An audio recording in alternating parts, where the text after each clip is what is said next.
Hello everyone, तो हम बात करते हैं कि हिट एंड रन कानून क्या है और पहले ये कानून क्या था और अब ये कानून क्या है। क्योंकि इससे आपको क्वेश्चन बहुत ज़्यादा आ सकते हैं, क्योंकि ये एक नया कानून बन के क्योंकि हिट एंड रन का रेडी हो गया। तो सबसे पहली चीज़ कि आपके लिए ज़रूरी चीज़ क्या है कि भारतीय दंड संहिता जो है उसका नाम चेंज हो गया। और उसका नाम क्या है अब, तो आपको पता ही होगा कि भारतीय न्याय संहिता है। अब जो इस पे आंकड़े जो कहते हैं कि हिट एंड रन पे जो कितने सारी मौत होती है, तो जैसे कि देखिए सड़क परिवहन मंत्रालय के अकॉर्डिंगली जो आंकड़े जारी किए जाते हैं उसके अकॉर्डिंगली 2020 में आपको यहाँ पे टोटल देख पाएंगे आप 52,448 केसेस हुई थी, मतलब ऐसे ऐसे मामले हुए थे। लेकिन और उसमें से आपको 23,159 लोगों की जानें भी चली गई थी। और 2021 में ये आंकड़ा और बढ़ गया। अब यहाँ पे 2021 में आप देखेंगे कि 57,415 घटनाएं हुई, जिसमें से कि टोटल 25,938 लोगों की जानें भी चली गई। तो इसलिए क्योंकि आंकड़े ये घट नहीं रहे हैं और बढ़ ही रहे हैं, तो इसके लिए नए कानून की आवश्यकता तो थी। पर ये नया कानून है क्या, इसको भी हम लोग थोड़ा सा देख लेते हैं।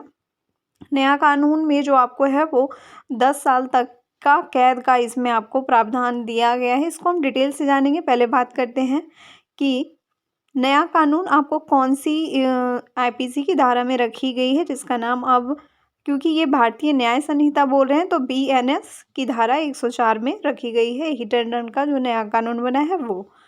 अब इस पे जो आपका पुराना कानून था उस पे थोड़ी सी बात कर लेते हैं। पुराना कानून जो था हमारा आईपीसी, क्योंकि भारतीय दंड संहिता उसको बोलते थे, तो इसमें आपको कौन कौन से धारा में था, तो 279, 304 और 338 में हिट एंड रन के ये सारे कानून थे। जिसके तहत जो है कि कितने साल, तो मैक्सिमम आप देखेंगे कि 2 साल तक का मैक्सिमम इसमें जेल का प्रावधान था, कैद का प्रावधान, और जुर्माना भी लगाया जाता था। जुर्माने की राशि कुछ फिक्स नहीं थी।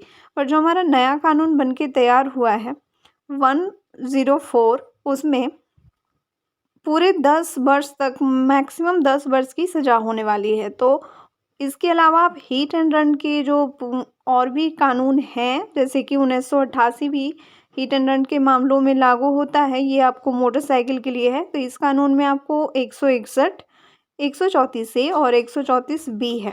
अब यहाँ देखिए 161 में क्या है, तो 161 पीड़ितों के लिए है, मतलब उनको मुआवजा देता है ये। अगर मृत्यु हो जाती है तो 25,000 रुपये, अदरवाइज अगर चोट लगती है तो 12,500 रुपये मिलते हैं उनको। अब 134 ए भी कुछ इसी तरह का, दुर्घटना करने वाले ड्राइवर जो हैं, घायल व्यक्ति को अगर तुरंत चिकित्सा प्रदान करने की उनको मतलब आवश्यकता होती है। वहीं हमारा जो 134 बी है वो कहता है कि चालक जो है अगर दुर्घटना हो जाती है तो वो पुलिस में जो अधिकारी हैं उनको सूचना दे, इसकी आवश्यकता होती है। अदरवाइज उनको क्या है, दंडित किया जा सकता है। तो इस तरह से नए भारतीय न्याय संहिता की धारा 104 में हिट एंड रन के लिए जिक्र किया गया है कि मतलब अगर आप हिट एंड रन कर देते हैं तो आपको 7 लाख रुपए का जुर्माना तो लगेगा, और इसके साथ 7 साल की आपको कैद भी हो सकती है। और मैक्सिमम अगर आप वहाँ से भाग भी निकलते हैं, आपको एक तो पहले की चीज़ कि वहाँ से निकलनी नहीं है, तब आपका 7 साल का रहेगा। और अगर आप वहाँ से निकल जाते हैं तब आपको 10 साल तक का कैद का वहाँ पे आपको प्रावधान किया गया है इस नए वाले हमारे कानून में। तो इसीलिए मशक्क़त बड़ी है कि ऐसे में मॉब लिंचिंग, ड्राइवर्स का मॉब लिंचिंग ऐसे में बहुत हद तक संभव है। तो कुल मिलाकर भारतीय न्याय संहिता की धारा 104 के तहत हिट एंड रन का जो मामला है उसमें कड़ा कानून पारित किया गया है। तो इस तरह से आपको ये वीडियो कैसी लगी ज़रूर कमेंट करिएगा। Thanks for watching. मिलते हैं नेक्स्ट वीडियो में नेक्स्ट अपडेट के साथ और नेक्स्ट